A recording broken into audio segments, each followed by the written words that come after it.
The first time I opened her playlist, I didn't expect it to shake me the way it did.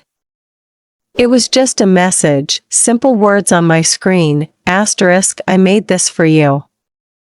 Asterisk, no explanation, no context, just a link and a little heart emoji at the end. I almost ignored it. I almost told myself not to get carried away, that it was nothing. But curiosity has a way of sneaking past walls we build, and so, with the faintest ache in my chest, I pressed play. The first song came in soft, familiar, like something I had heard years ago but forgotten. It was the kind of song that doesn't just play, it lingers, it stirs memories you didn't know were waiting. As the melody wrapped around me, I realized she hadn't chosen randomly. She had chosen carefully, as though she knew exactly what I needed to hear. And that scared me, because I couldn't understand how she could see parts of me I'd hidden for so long. I lay on my bed, phone pressed to my ear, and let the second song roll in. This one was louder, bolder, almost defiant. Lyrics about breaking free, about refusing to be small, about demanding the right to exist as you are. My throat tightened, because I'd never told her how often I felt invisible, how often I had shrunk myself to make others comfortable. I hadn't told her how lonely I had been in those years when I convinced myself that love like mine wasn't meant to be spoken out loud. Yet here it was, sung by someone else, handed to me by her. I paused the playlist halfway, pressing the screen as if I could hold the song still, afraid that if I let it continue, I'd unravel faster than I was ready for, but I couldn't resist. I pressed play again. The third song was quieter, slower. It was about longing, about watching someone from afar, about aching for closeness you're too afraid to ask for. The words felt like they were written from my diary, though I had never dared to write them down. I closed my eyes, remembering every time I had seen her laugh, every glance I'd stolen, every time I had wondered what it might feel like to be seen by her, really seen. And now I wondered, had she known? Was this her way of telling me without saying it? By the time the fourth song played, I was crying. Not loud sobs, just silent tears slipping onto my pillow. It wasn't sadness exactly. It was recognition, the sharp kind, the kind that tells you you're not as alone as you thought. Each song seemed to peel away a layer of me I had been too careful to show. And each choice of hers made me realize she had been watching me closely, listening between the lines of our conversations, noticing the pauses where I had hidden the truth. When the last song came on, I froze. It wasn't just any song, it was the kind of song you don't share unless you mean something. The kind of song that feels like confession. A love song. Not too direct, not too obvious, but its meaning was impossible to mistake if you really listened. And I listened. I lay there with my heart pounding in my ears, wondering if she had chosen it by accident or if it was the closest she could come to saying words neither of us had dared to speak. When the playlist ended, silence filled the room, but it wasn't empty silence. It was the heavy kind, the kind that leaves you restless, like the world has shifted but you don't know where to put your feet. I stared at my phone, at the message she had sent, replaying her simple words, asterisk, I made this for you. Asterisk, I wanted to write back immediately, to tell her what it did to me, to ask what she meant, to ask if she felt the same storm in her chest. But I didn't. My fingers hovered over the keyboard, and I stopped myself. Fear has a way of making you hesitate right when your heart wants to leap. That night I couldn't sleep. Every song replayed in my head, looping over and over until I knew the order by heart. I caught myself smiling, then shaking my head, then pulling the blanket tighter as though it could quiet the racing in my mind. I wondered what she was doing at that moment. Was she waiting for me to respond? Was she nervous? Did she know she had cracked something open inside me? I didn't have the answers, but I knew this: nothing about me felt the same as before I pressed play. Something had begun, something I couldn't name yet, but it was alive, and it was louder than the silence I had lived with for years. The morning after her playlist, I woke up with my chest heavy and my mind restless. It wasn't just about the music, it was about everything unsaid between us, everything that had been floating like smoke in the air, impossible to grasp. I couldn't stop thinking about how carefully she had chosen each track, how each one seemed to peel back the walls I had worked so hard to build. For years I had told myself that silence was safer, that feelings like mine belonged hidden. But she had handed me a mirror made of sound, and I couldn't unsee myself in it anymore. I lay in bed, staring at the ceiling, and thought about what to do. A simple thank you felt too small, too empty. If I replied with just words, I would be betraying what her playlist had done to me. That's when the idea came to me. I would write back, not in sentences, but in songs. I spent hours scrolling through my library, listening to snippets, searching for the right pieces. It wasn't easy. Each song had to say what I didn't know how to admit out loud. The first one I chose was soft and nostalgic, the kind of song that spoke of beginnings, of meeting someone who changed the air you breathe. I picked it because it reminded me of the first time I heard her laugh, sharp and bright, cutting through my own gloom like sunlight breaking into a closed room. As soon as I added it, my hands trembled, because even that choice felt like a confession. The second song came slower, sadder. It spoke of scars, of carrying hurt and pretending to be fine. I chose it because I wanted her to know that behind my smiles, I had wounds I didn't show, that if she looked close enough, she would see the cracks I usually hid. I almost deleted it, afraid it was too heavy, too personal, but I kept it. If she had trusted me enough to speak through her music, then I had to trust her too. The third one was hopeful, a melody that lifted, like wings stretching after being pinned down. It was a song about daring to dream of love, even when the world tells you it isn't safe. As I listened, I felt my heart swell with something that was both fear and longing. I wanted her to hear that and know that, beneath everything, I was still capable of believing in something more. Choosing the fourth song nearly broke me. It was the one that reminded me of loneliness, the nights I had felt invisible even in crowded rooms. It was a song I had avoided for years because it cut too deep. But I chose it anyway, because I wanted her to understand the silence I carried, the silence she had somehow broken with her playlist. I wanted her to know how much it mattered that she had seen me. The last song I picked was the hardest.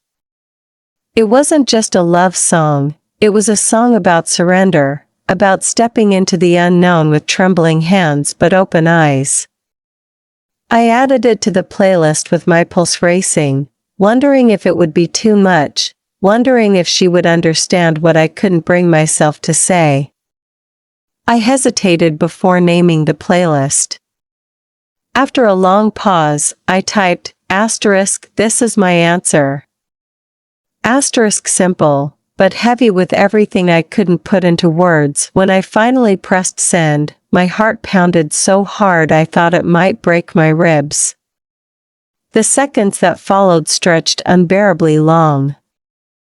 I threw my phone aside, as if distance would calm me, but every few minutes I found myself picking it up again, checking for her reply. Nothing came at first. I went through the songs again and again, second-guessing every choice. Was I too obvious? Too vulnerable? Would she laugh, or worse, would she stay silent? That night, I couldn't eat. My stomach was tight, twisted with nerves.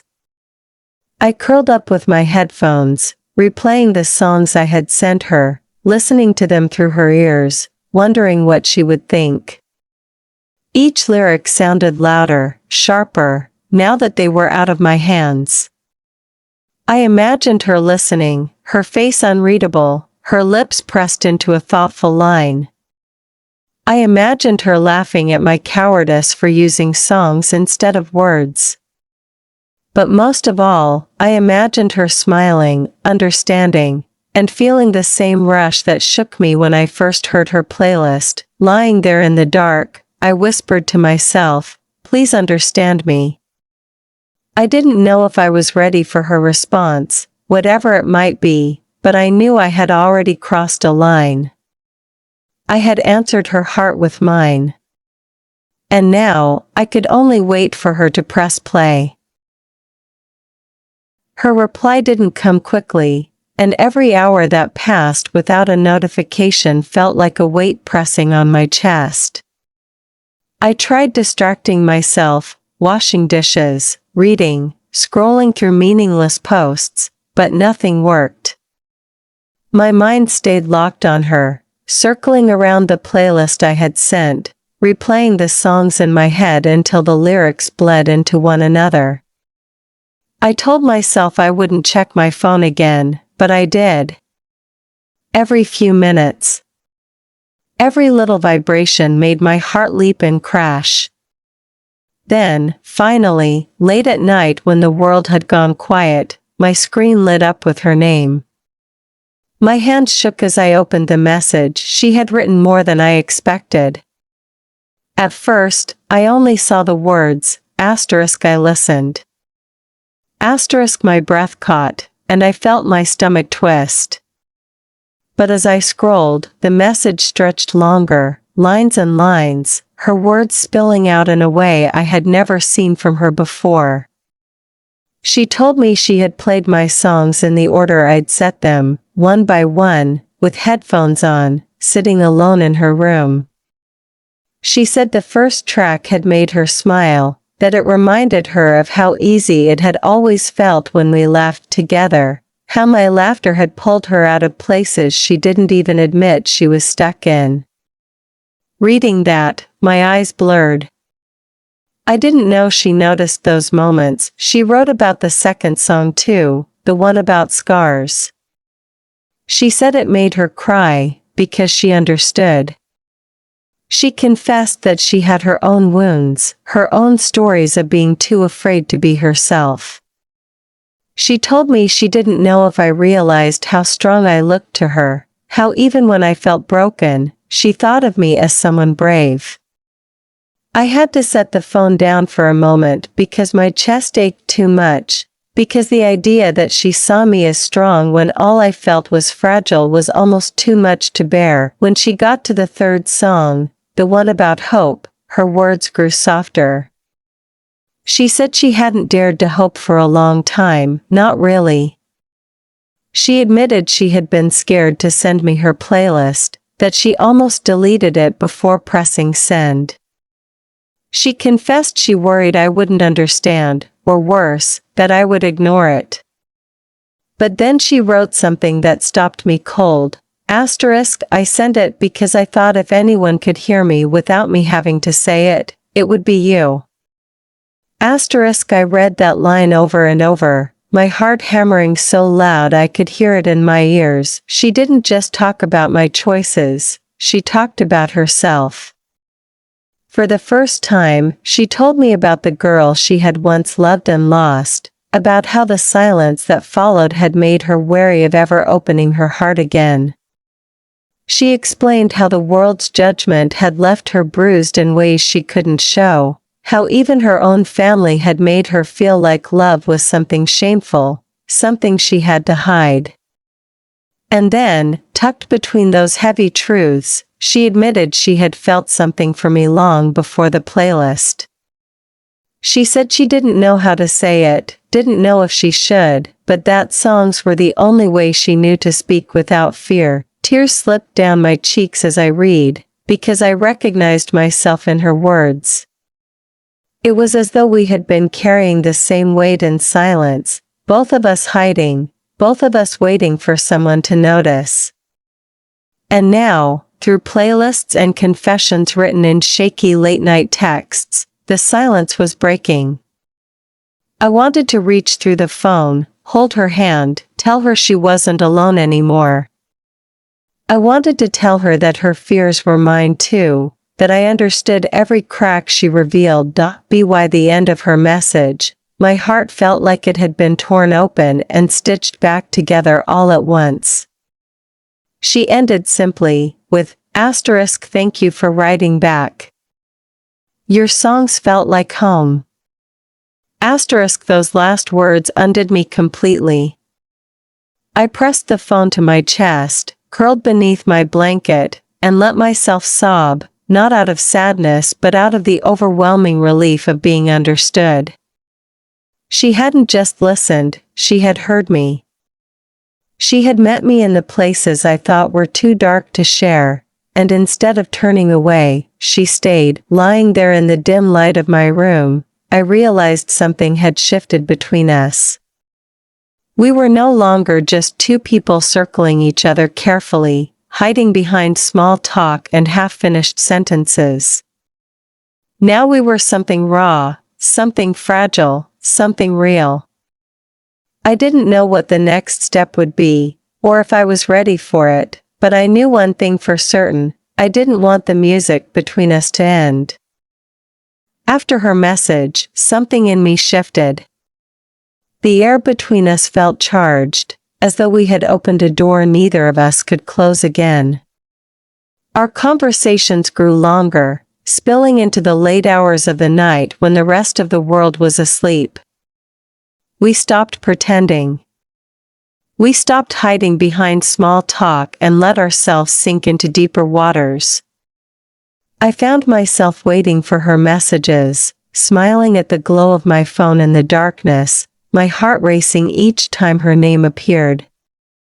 It wasn't just words anymore, it was a rhythm, a constant pull, like two melodies blending into one. One night, without planning it, we decided to listen together. She sent me a song link, and at the same time, we pressed play. The idea was simple, but the effect was overwhelming. Knowing that on the other side of the city she was hearing the same notes, the same lyrics, at the exact same moment, it made me feel closer to her than I ever had in person. I closed my eyes and pictured her, sitting with headphones on, head tilted back, maybe humming softly the way she did sometimes. The thought sent a shiver through me. The song ended, and before I could type anything, a voice note from her appeared. I hesitated, then pressed play. Her voice, low and a little shaky, filled my ears. She laughed nervously before saying she couldn't resist singing along to the chorus, and then she did, just a line or two, half whispered, half sung. My chest tightened painfully as I listened. Her voice wasn't polished or perfect, but it was real, so raw it made my eyes sting. She ended the recording abruptly with a soft, embarrassed laugh. I clutched the phone to my ear like I could hold her inside it. I wanted to respond, but my throat ached. Still, I forced myself to record a reply.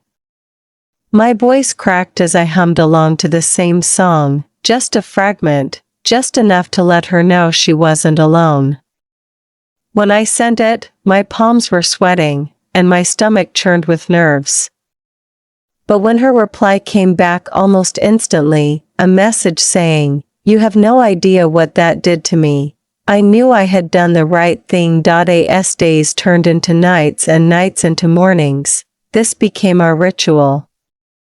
We built shared playlists, trading songs like secret letters. Each track was a piece of us, something we wanted the other to know without having to spell it out. She sent me songs about longing and finding courage, and I responded with songs about tenderness and safety.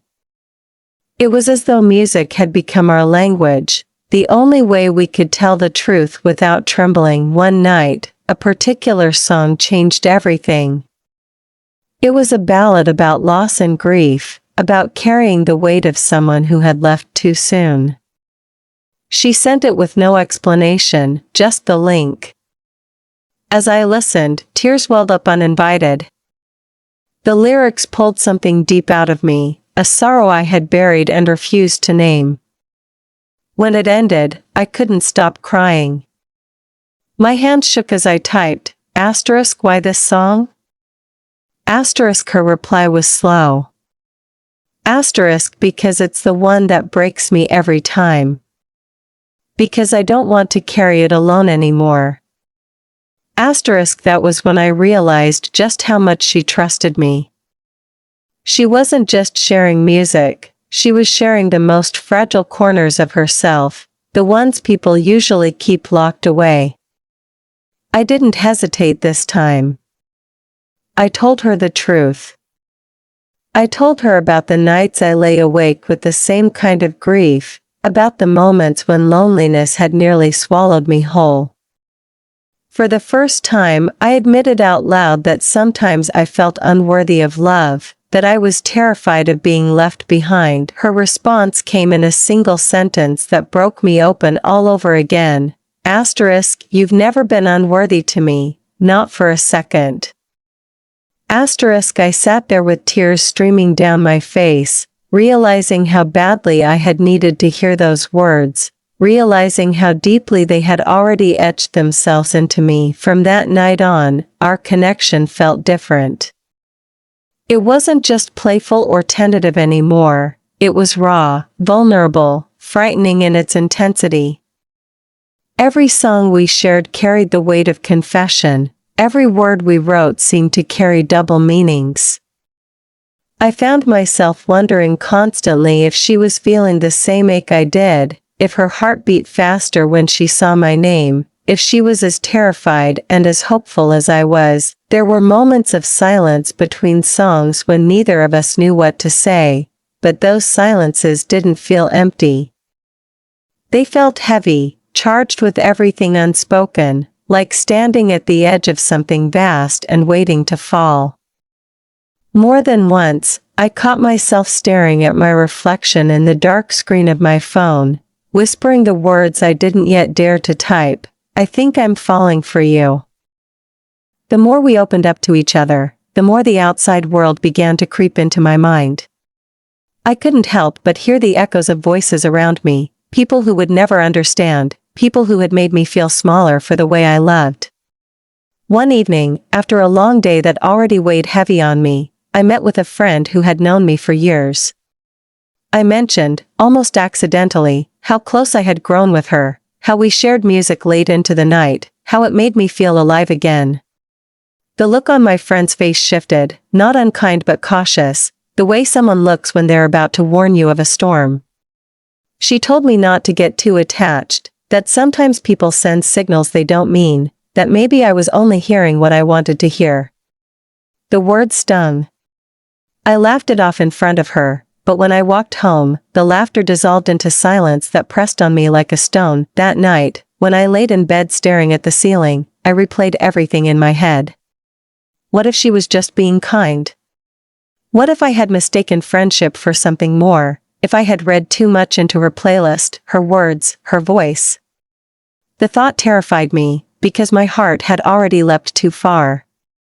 I tried to imagine pulling back, tried to imagine putting distance between us, but the thought of silence between us felt unbearable, like ripping the air from my lungs. Still, doubt curled inside me, whispering that maybe I was fooling myself. The next evening, she sent me another playlist. This one was shorter, only 4 songs, each chosen with precision. The first one was about fear, about the walls we build to protect ourselves and the loneliness those walls create. The lyrics struck me hard, because they mirrored exactly what I had been feeling since my friend's warning. The second song shifted into something softer, a song about scars and the beauty in them, about how broken things could still be precious. As I listened, I couldn't stop crying. It felt like she was answering my doubt directly, like she had heard the war inside my head without me having to say a word. When I finally typed back, my fingers hesitated over the screen. I told her about the conversation with my friend, about how it made me doubt everything between us. For a long time she didn't reply, and my stomach churned with regret, wishing I had kept it to myself. But when her message arrived, it was longer than I expected. She told me she understood, that she had heard the same warnings before, felt the same doubts. And then she confessed something I hadn't known. She had been hurt deeply once, years ago, when she had trusted someone with her heart. That girl had left suddenly, without explanation, and the silence that followed had made her afraid of opening up again. She admitted that was why she chose music, because words felt too fragile, too final, too dangerous. Reading her confession, I felt my doubt shift into something else, fear mixed with tenderness. I realized she was risking just as much as I was. The songs she had sent me weren't just melodies, they were fragments of her heart, stitched together with vulnerability. I wanted to tell her she didn't need to be afraid with me, but I also knew promises like that were heavy, and heavy promises can break under their own weight. Still, I wrote back, carefully, telling her I wasn't going anywhere, that her scars didn't scare me. I told her I was scared too, but I wanted to stay, even if it hurt. That night we didn't send songs. We just wrote, long messages that spilled into the early morning. We talked about the small things, childhood memories, silly habits, the little details we hadn't shared before. But threaded through it all was something bigger, something unspoken. Every time she wrote, "I've never told this to anyone," I felt the bond tighten between us, stronger and deeper than anything I had known before. By the time the sun rose, exhaustion tugged at my eyes, but I felt strangely alive. The doubts still lingered, but they were quieter now, softened by the fact that she had chosen to trust me with her pain. Before I drifted to sleep, she sent one last message, *, "You're the only person I feel safe with. Please don't disappear." *, I held those words to my chest like a vow, whispering into the quiet of my room that I wouldn't, even though she couldn't hear me. The thought of meeting her in person began as a passing daydream, something fragile I barely allowed myself to imagine. But the more we spoke, the more it grew roots in my chest until it was all I could think about. Her voice notes had become a melody I craved, her words a rhythm that shaped my days. Yet there was always a distance, a screen, a buffer of safety between us. I wanted to see her eyes when she laughed, wanted to hear her voice without the static of recordings, wanted to know if being near her felt the same as it did in my imagination. One evening, almost carelessly, I typed the words, *, "What if we met?" And then stared at the message, my heart pounding. Before hitting send, her reply didn't come right away, and I cursed myself for pushing too far. But when it arrived, it was only 2 words, *I want to. My chest tightened so hard I had to sit down. We didn't make concrete plans that night, but the idea was no longer just a dream. It became a possibility, something solid enough to terrify and thrill me at the same time. The days that followed were restless. I thought about what I would say, how I would look at her, what it would feel like if our hands brushed by accident. I stood in front of the mirror, fixing my hair, imagining her standing there beside me, laughing at my nervousness. At night, I replayed her playlists, wondering if she was doing the same, if the songs carried her thoughts to me the way they carried mine to her. She must have felt it too, because one evening she sent me a final song before we chose a date. It was different from the others, more open, almost raw. The lyrics spoke of a love that wasn't perfect but was worth every risk, worth every scar. She wrote, *, "This is what you are to me. I don't know what will happen when we meet, but this is the song I want you to hear before anything else." I must have listened to it a dozen times in a row, clutching my phone as though it held her heartbeat. The night before our meeting, I barely slept. Every possible version of tomorrow spun through my head, her smiling, her hesitating, her pulling away, her leaning closer. I tried to calm myself by making another playlist, one just for me, full of songs that steadied my breathing and reminded me why I was doing this. But even the music couldn't drown out the nerves. I was terrified not of her, but of what she might see in me when there was no screen between us, no time to carefully choose my words. Would she still find me enough? When dawn broke, I felt both heavy and weightless. My chest was a storm of emotions I couldn't name. I reached for my phone to see if she had written, and there it was, a message waiting. It was short but perfect. Asterisk, don't overthink. Just come as you are. That's who I've been falling for. Asterisk, I pressed the phone to my lips, whispering a thank you she would never hear, and for the first time in a long time, I let myself believe that maybe, just maybe, this could be real. The day we were supposed to meet felt unreal, like I was walking through a dream I had been replaying in my head for weeks.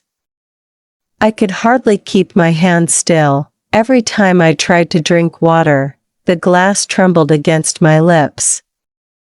I kept checking my phone, scrolling back through her messages, rereading the last line she sent me, asterisk, just come as you are.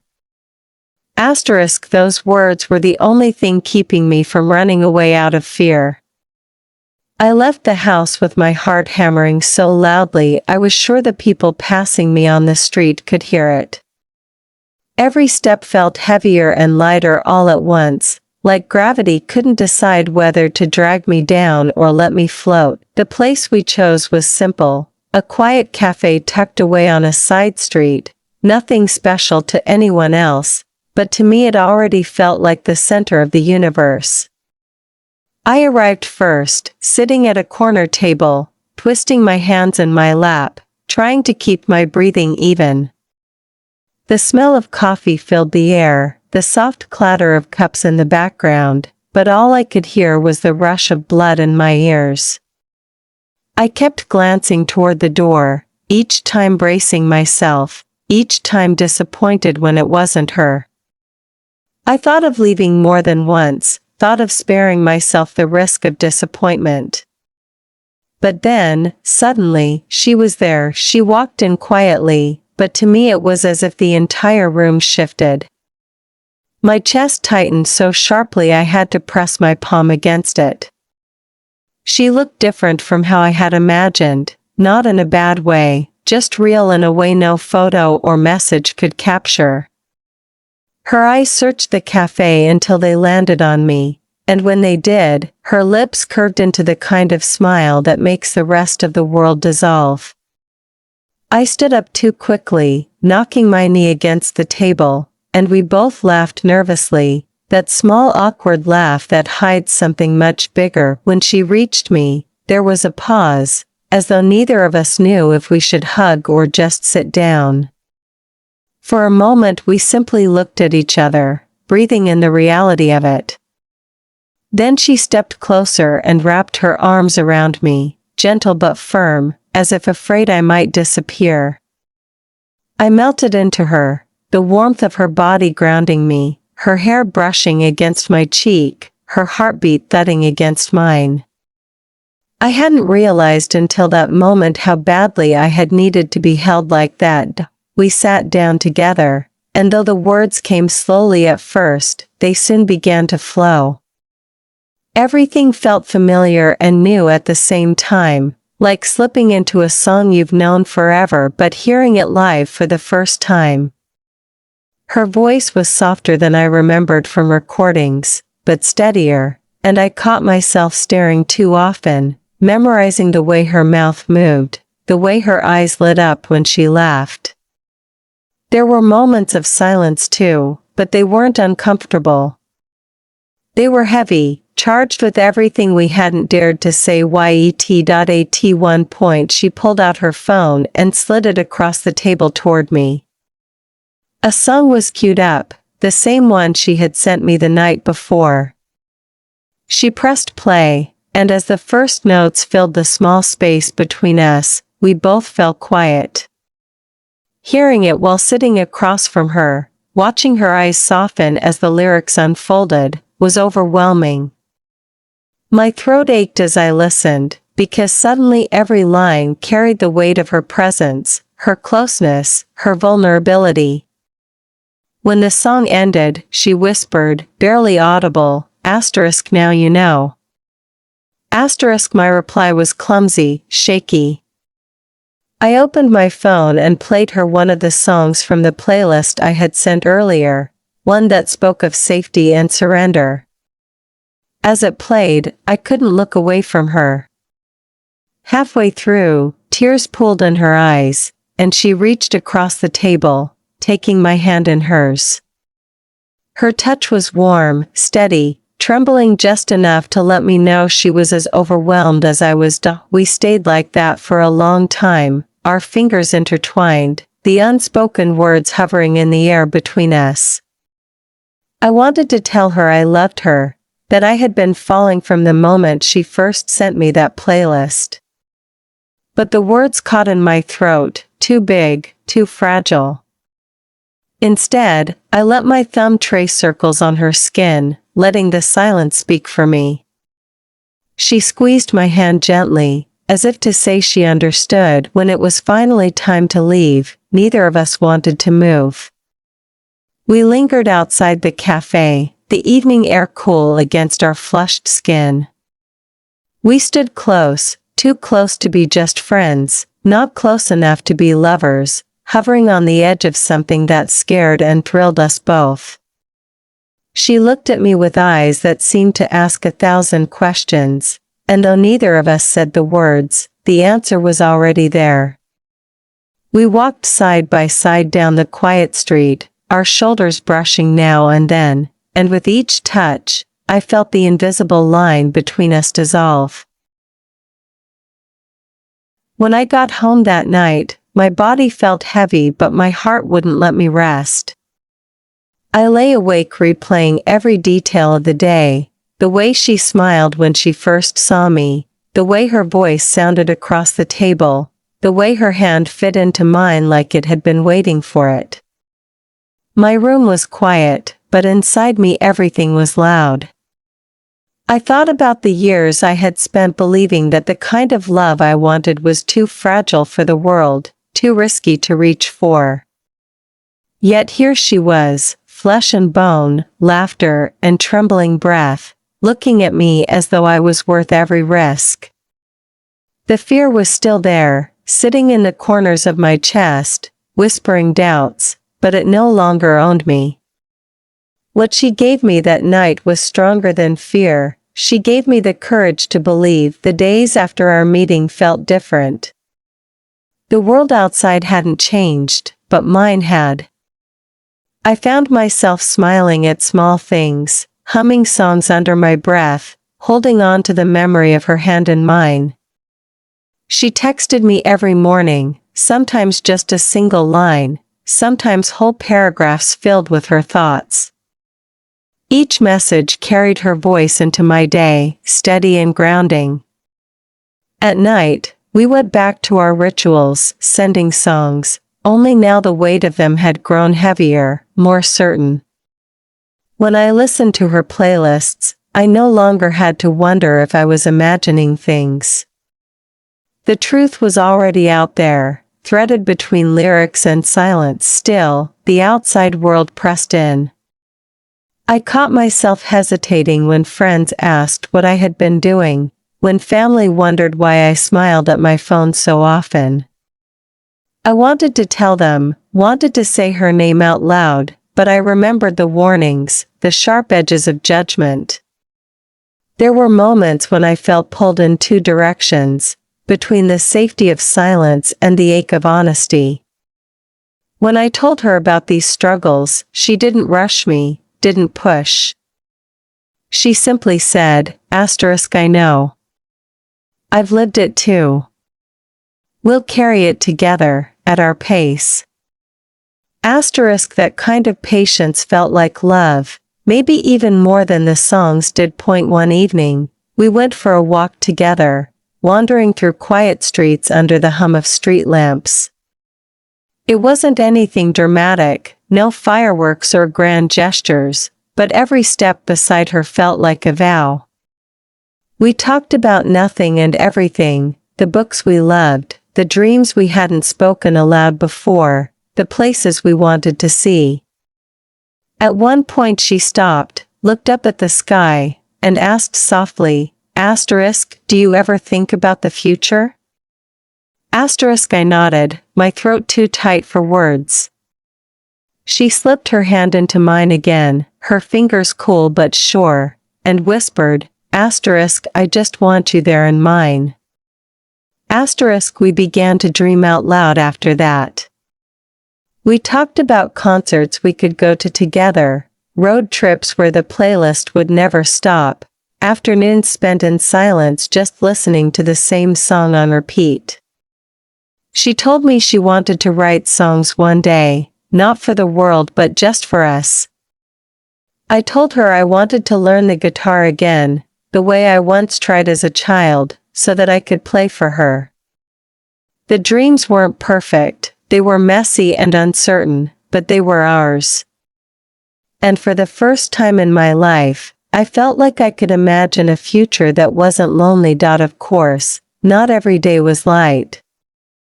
There were times when old scars opened, when her voice grew heavy with memories that still hurt, when I woke up drowning in doubts I couldn't explain. We argued sometimes too, not loudly, but with silences that lasted too long, with messages that felt colder than they should have. Each time, the fear returned, whispering that maybe it would fall apart, maybe we weren't strong enough. But then she would send me a song, not with words, just music, and it would cut through the distance like a hand reaching into the dark. And each time, I answered back with music of my own, a promise disguised as melody. Months passed, and our playlists grew into an archive of our story. Each song became a memory, a timestamp of where we had been. The first playlist she made, the one that started it all, was still saved in my phone, untouched but sacred. The one I made in reply still made my chest ache when I played it through. And every new playlist was another layer of us, another chapter we wrote without ink. One night, as we sat side by side in her room, sharing the same headphones, a song came on that neither of us had chosen. It was just a shuffle from an old album, a love song that wasn't part of any playlist. Still, it stopped us both. She turned to look at me, her eyes wide and shimmering in the dim light, and for the first time she said it. Not whispered, not hidden in a lyric, but clear and trembling, "I love you." The words cracked me open. My eyes burned, my chest swelled, and I said it back, clumsy and shaky but truer than anything I had ever said. "I love you too." In that moment, everything we had built through songs and silence, through fear and trust, came together.